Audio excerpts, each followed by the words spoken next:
Hello Gemini, Sun, Moon Rising, and Venus Signs. Kamusta kayo? Sana po ay nasa mabuti kayong kalagayan. Welcome back po sa Star Tarot. At kung bago kayo rito, welcome din po kayo. Please subscribe, like, share my videos, and leave me a comment kung nakaresonate po kayo. Thank you. First message ni Gemini, we have Twilight.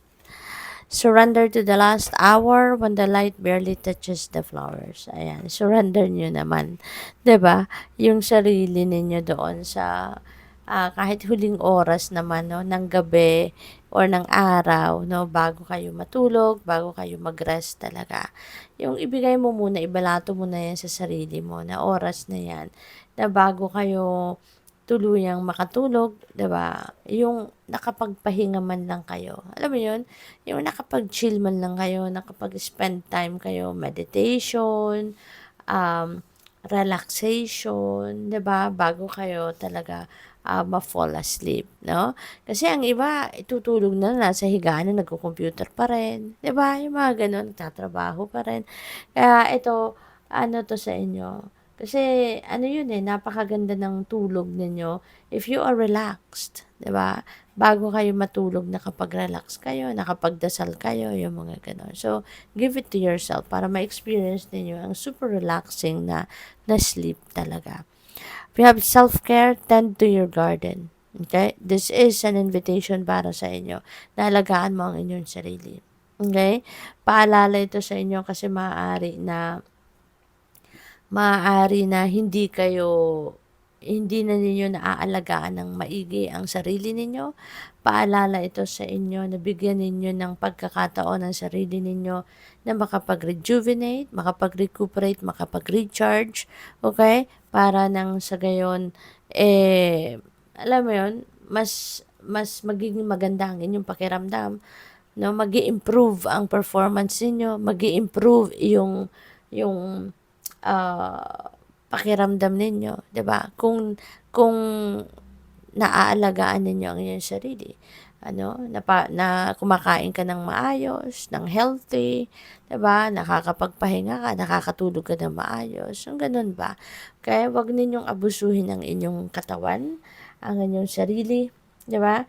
Kasi kahit marami kayong tatrabahuin, marami kayong bagay na dapat gawin, if you are healthy, if you are in a good shape, kumbaga, 'di ba? Makakaya ninyo 'yon, no? Lahat ng pupuwede ninyo makakaya ninyo 'yun, walang problema, 'di ba? Pero kung meron kayong sakit, meron kayong mga iniindang sakit sa balikat, sa ulo, sa katawan, o kung ano pa man na physical discomfort, 'di ba? Hindi rin ninyo maibibigay ng 100% yung energy ninyo doon sa bagay na gagawin ninyo, 'di ba? Hindi ninyo mape-perform ng mas magaling, 'di ba?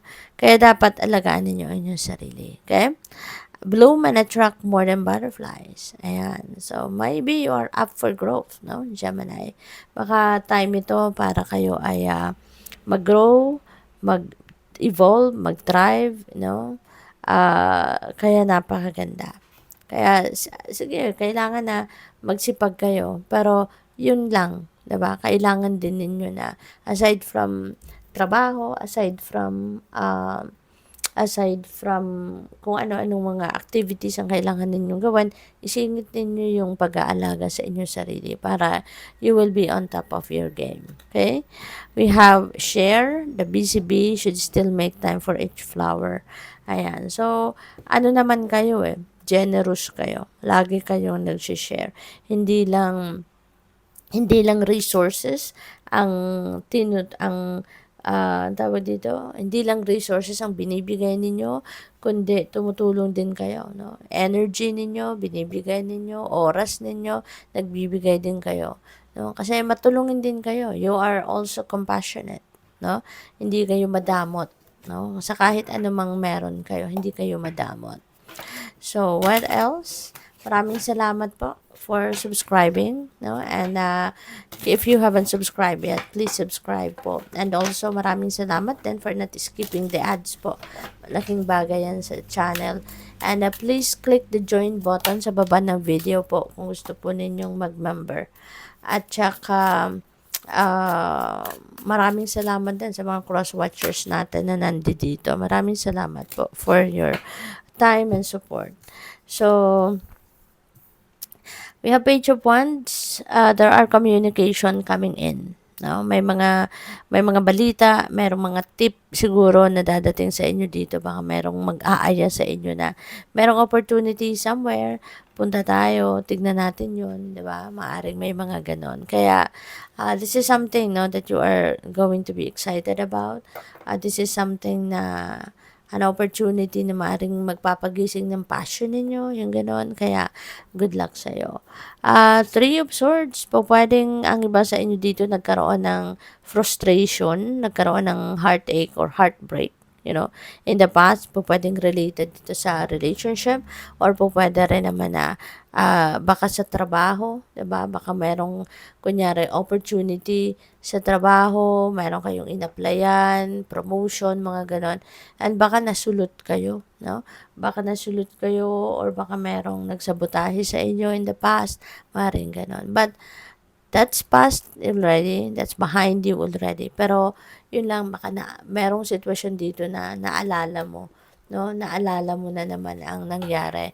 Maring something happened ngayon or something might happen na makakapaalala sa iyo sa nangyari sa iyo in the past, no? Kaya muli yung parang naiiyak naman kayo, muli parang talagang mananariwa no sa diwa ninyo kung ano yung nangyari in the past. But ano yan, hindi pa kayo kasi totally nakakapag-heal, no, from that situation.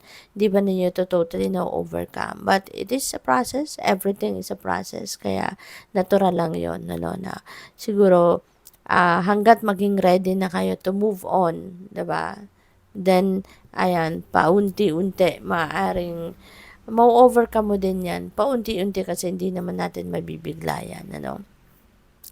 We have na Nine of Cups, which is a wish fulfillment energy. So this is really a beautiful time as well na parang makukuha mo ngayon, marireceive mo ngayon kung ano yung ano mo, kung ano yung mga wishes mo, mga dreams mo, maaaring merong magka-come to fruition na dito.